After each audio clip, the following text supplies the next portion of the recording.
Self-esteem was completely worthless when someone was in poverty. To help her father pay off his debts, Elisabeth made a deal with Charles to sleep with him for 3 nights. As long as she got pregnant, she would receive a large amount of money.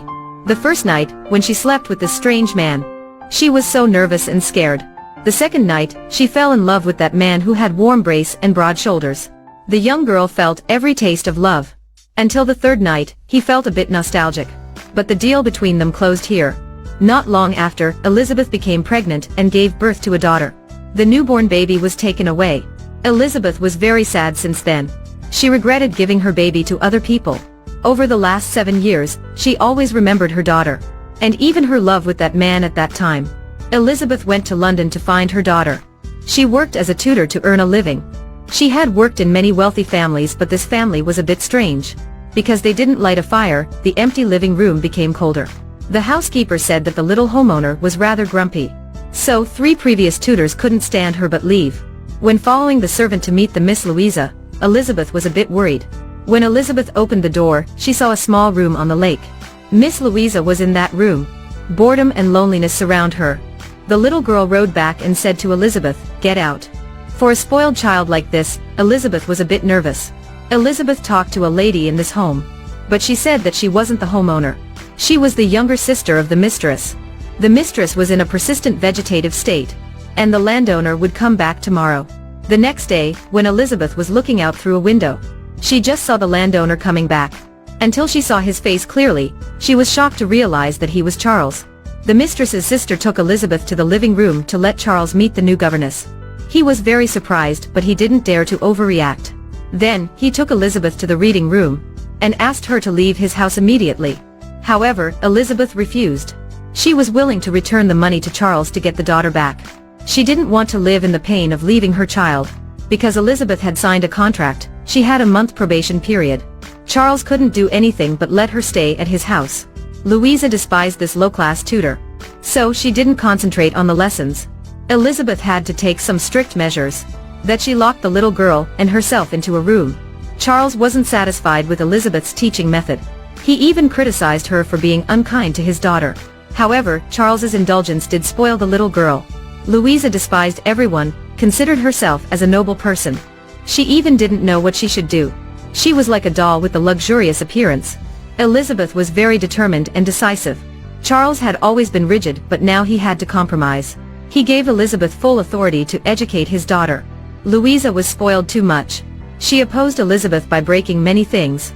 Elisabeth did nothing until Louisa calmed down. Together in the room for one day, Louisa finally gave in. And she voluntarily accepted Elisabeth's upbringing. Everyone was surprised by her teaching method. But Louisa just pretended to succumb. The day after, the little girl started to oppose. Elisabeth angrily splashed watercolor on Louisa. And also splashed it on herself. She told Louisa that no one was born as a noble person. Now they were equal. Money or position would be lost, only freedom of thoughts was eternal. That was the reason why Louisa had to study. From then on, Louisa began to change. She was obedient to learn spell and recognize letters. Sometimes, she also expressed her thoughts. The little girl knew that the woman lying on the bed wasn't her biological mother. Thus, she wanted to meet her mother so bad. Now, Elisabeth wanted to tell Louisa, "I am your biological mother." But at this time she couldn't say anything. She wondered why the image of Charles was always in her heart. She couldn't help but want to get his love. On the one hand, Charles always reminded himself to be faithful to his wife. On the other hand, he couldn't help but meet Elisabeth. Between his wife, who was in persistent vegetative state, and Elisabeth, he didn't know who he should choose. When Louisa opened the door, she saw that her father and her tutor were lying on the bed. The little girl didn't understand the love between a man and a woman. But she knew that Elisabeth had robbed her father's love. Louisa hid in the room in the middle of the lake. She missed her biological mother she hadn't ever met. Charles and Elisabeth were looking at their daughter. They wanted to tell the truth to Louisa, but Charles was still responsible for his family. One night, Charles came to his wife's bed. He talked about a lot of things. He was thinking how his wife felt when had been lying on the bed for the past 10 years. If there was no hope of life, why not let her go soon? Then he decided to turn the fire off and opened the window. He let his wife freeze to death in the cold weather. After that, Charles lost the family. His career was also ruined. At this time, he was so poor that he had to sell his house. And he also had no servants. Only Elisabeth and Louisa were by his side. There were no obstacles that could prevent them from being together. Finally, Elisabeth and Charles told the truth to Louisa. The fault was corrected after 7 years. In the end, they became a small family of 3 people. This is a French film named Firelight. The story took place in winter, revolving a genuine noble man and a low-class woman. They had met each other because of a certain fate. They just spent 3 nights being together. After that, they acted like nothing happened. For her love and happiness, for the unshakable faith in her heart, for her daughter and for herself, she finally got his love. And she also resolved all the melancholy. On a snowy day, 3 people went to another place to start a new life. The story began with tragedy and ended with fulfillment.